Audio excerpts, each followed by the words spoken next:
مذہب فقہی کے حوالے سے امام بخاری نے صحیح بخاری میں کتاب الاذان صحیح بخاری ابواب چل رہے ہیں رفع الیدین کے. کیا؟ رفع الیدین، نماز میں جو رفع یدین کرتے اس کے باب نمبر 85 اور باب ہے الی این یرفع یدیہ. امام بخاری نے باب قائم کیا ہے باب نمبر 85 کتاب الاذان میں الی این یرفع یدیہ کہ جب نماز پڑھیں اور رفع یدین کریں تو کس جگہ تک ہاتھ اٹھائے جائیں. یہ باب قائم کیا ہے. یہ جو ہاتھ رفع یدین کا کرتے ہیں تو کس جگہ تک اٹھائے جائیں، یہ باب ہے امام بخاری نے قائم کیا. اس کی حدیث نمبر 738 بیان کر رہا ہوں. حدیث نمبر 737. یہ ذہن میں رکھ لیں حدیث نمبر مختلف نسخوں میں تھوڑے تھوڑے بدلتے رہتے ہیں. پرانے نسخوں میں اور تھے، نئے میں اور ہیں. اعداد میں نے بتایا نا آپ کو، جس طرح تعدادیں مختلف ہیں، گنتی کے طریقے مختلف ہیں. تو باب بتا دوں گا، کتاب بتا دوں گا، باب کا عنوان بتا دوں گا، تو کوئی بھی نسخہ لیں گے تو آپ پہنچ جائیں گے اس پر. کتاب الاذان باب نمبر 85، باب کا نام الی این یرفع یدیہ، اس کی حدیث. تو امام بخاری ایک ہی حدیث لائے ہیں اس میں، اور وہ یہ کہ جب نماز شروع کرنے لگیں اس وقت رفع یدین، یا اسی طرح بعد میں بھی جب رفع یدین کریں رکوع میں یا جاتے یا اٹھتے ہوئے، وہ فرماتے ہیں کہ ہاتھ صرف ان کندھوں تک اٹھائے جائیں. اب یہ امام بخاری کا مذہب فقہی ثابت ہو رہا ہے. تراجم الابواب ہیں، باب کا ترجمہ قائم کر دیا نا کہ ہاتھ کہاں تک اٹھائے جائیں. اس سے پڑھنے والے کا ایک ذہن بن گیا. آپ میری بات کو سمجھیں. غلطی کیا ہوئی کمزور علم رکھنے والوں کی کہ انہوں نے باب کا عنوان پڑھا، اس سے ایک ذہن بن گیا، جو حدیث اس کے نیچے پڑھی اس حدیث کو بغیر سوچے سمجھے اس عنوان باب کے مضمون میں ملا دیا. میں نے یہ کتاب المنہاج السوی لکھی ہے، اس کے تمام جو کام محدثانہ کیا اس میں، تمام تراجم الابواب نئے قائم کیے ہیں میں نے، اصحاب الحدیث کی طرح نئے تراجم الابواب.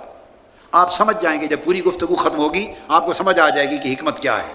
تو امام بخاری ایک ہی حدیث لائے ہیں کندھوں تک ہاتھ کھڑے کرنے کی، اور کان کی یہ جو لویں ہیں اذنہ تک، کان کے برابر ہاتھ کھڑا کرنے یا انگوٹھے کو کان سے ملانے تک کی کوئی حدیث امام بخاری نے روایت نہیں کی. یہاں تک آپ نے یہ بات دیکھ لی.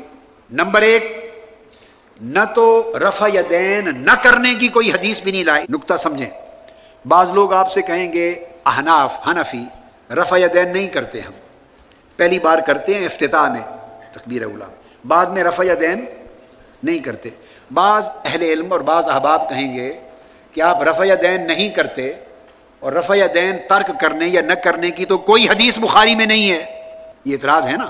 اس کا ایک جواب آپ کو مل چکا. ہاں، رفع یدین نہ کرنے کی کوئی حدیث بخاری میں نہیں ہے. اسی طرح جیسے بیٹھ کر پیشاب کرنے کی بھی کوئی حدیث بخاری میں نہیں ہے. نہیں ہے تو کیا ہوا؟ بھئی کوئی قیامت آ گئی ہے. بخاری شریف میں صرف 2513 حدیثیں ہیں بس. انہوں نے ایک معیار مقرر فرمایا ہے امام بخاری نے، اور 97,500 حدیثیں جو انہیں خود صحیح یاد ہیں وہ نہیں ہیں بخاری شریف میں. تو باقی کتابوں سے دیکھ لیتے ہیں. اس کا مطلب یہ تو نہیں کہ باقی کتابیں غلط لکھی گئی ہیں. یہ نقطہ سمجھا رہا ہوں. اب دوسری بات میں نے بتائی توقیت مسح کی، وہ بھی بخاری شریف میں نہیں ہے، ہم کرتے ہیں تو دوسری کتابوں پر انحصار کیا نا. اب اسی طرح بتا رہا ہوں رفع یدین میں کندھوں تک ہاتھ اٹھانا بس، اس کے سوا آگے کوئی اور حدیث امام بخاری نہیں لائے. حدیث یہ ہے، عبداللہ بن عمر سے روایت کیا، قال رأیت النبی صلی اللہ علیہ وسلم افتتح التکبیر فی الصلاۃ فرفع یدیہ حین یکبر حتی یجعلہما حذو منکبیہ او کما قال. عبداللہ بن عمر رضی اللہ تعالیٰ عنہ سے روایت کیا حضور علیہ السلام کا کہ دیکھا کہ نماز کو افتتاح کیا، تکبیر کہی اور اپنے دست مبارک کندھوں تک اٹھائے بس. اب امام بخاری دوسری روایت تو لائے ہی نہیں ہے صحیح بخاری میں کانوں تک اٹھانے کی. ایک ہی روایت دے دی. کیوں؟ کہ اوپر، اب اس کی بات کو سمجھیں کیوں دی، کہ اوپر وہ اپنی فقہ بیان کر چکے ہیں، اوپر اپنا مذہب. جہاں امام بخاری ہر جگہ نہیں دیں گے ترجمۃ الباب میں وضاحتیں، عنوان دے دیں گے ترجمۃ الباب. جہاں امام بخاری ترجمۃ الباب میں کوئی قول بھی دے دیں، حدیث کا کوئی جز بھی دے دیں، صحابہ تابعین کا کوئی قول دے دیں، تو گویا انہوں نے اپنا اظہار ما فی الضمیر کر دیا، اپنے مذہب کو، اپنے فقہی حکم کو، اپنی ترجیح کو بیان فرما دیا. جب بیان فرما دیا اوپر کہ یہ ہے، تو حدیث وہ لائیں گے اوپر کے بیان کردہ بات کو ثابت کرنے کے لیے. تو میں مقصود یہ سمجھانا چاہتا ہوں کہ یہ کتاب الحدیث بھی ہے، کتاب الفقہ بھی ہے.